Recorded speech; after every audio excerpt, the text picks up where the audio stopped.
Hello guys, welcome to my channel. In this video, I'll be showing you how to fix Paramount Plus error 6013. To fix this error, first you have to restart your device.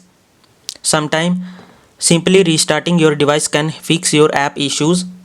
If this method is not working for you, then you have to go on your home screen and find the settings.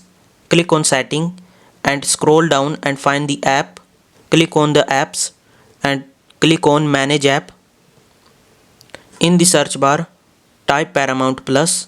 Click on the Paramount Plus, and in the Paramount Plus you will see in the app info you will see app permissions. Click on the app permissions and make sure your Paramount Plus has all the necessary permission enabled in your device setting.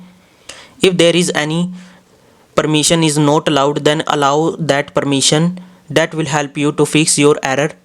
After applying the necessary permissions, this error will be disappear. Hopefully these methods are working for you. Thanks for watching.